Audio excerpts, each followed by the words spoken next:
terrifying. Do you think there's a level of people going for someone they know is not good for them? One, people accept the love they think they deserve.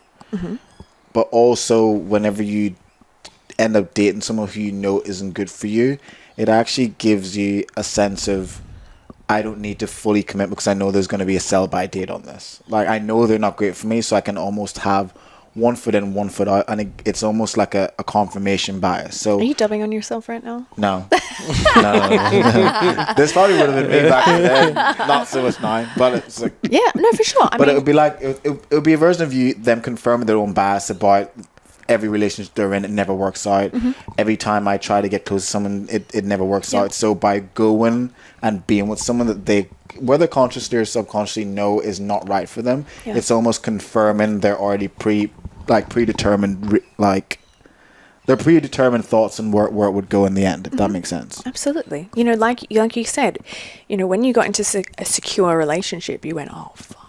You know, now something real is going to be asked. Because then you have to step up as well. If you're with a good person, a good person is not going to take your bullshit. So then you're now having to think, fuck, I can't act the way I used to act in those relationships. I have to actually now step up and up my game to be worthy of this relationship and of this person. No more gaslighting. I was like, are you fucking joking? What's left to do? But to what you said previously as well, which, you know, when we're vulnerable, we risk getting hurt, you know, and there's no way out of it. It's either we stay with one foot out and we stay safe, but we never feel the depth of connection, of love, of what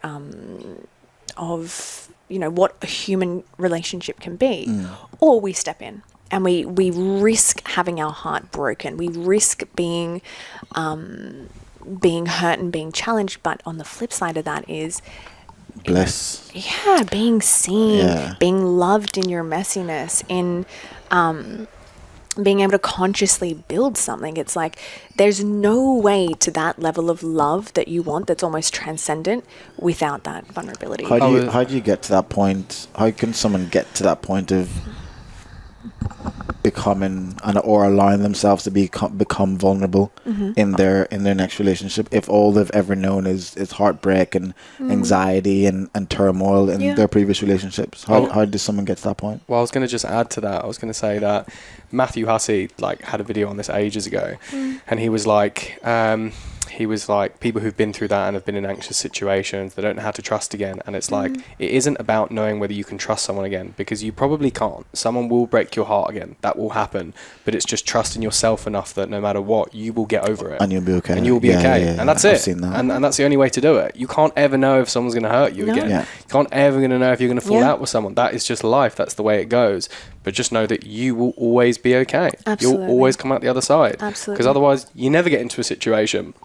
If someone's like, oh, I don't want to date someone just in case they hurt me, it's like, well, be prepared to be single forever. Yes. Yeah. Because that is like, there's no way for you to ever experience it. I think that someone said this a while ago. It's like, to love someone is to give them complete power to destroy you, but have faith that they never will. I love that. I'm still in that. And you have to just be in that. And that's just to really be in the moment. You have to be prepared to be hurt, but just trust that it won't happen. But that's it. I also said to people, when it comes to, I guess, this is me preaching but not practicing, but I digress. Amen. Same. Preach the game, don't play it, don't bro. play it. I preach it, but I don't play it. I've said to people before, whenever they've talked about situations like that, it's like, oh, like this was so horrible and I'm so heartbroken.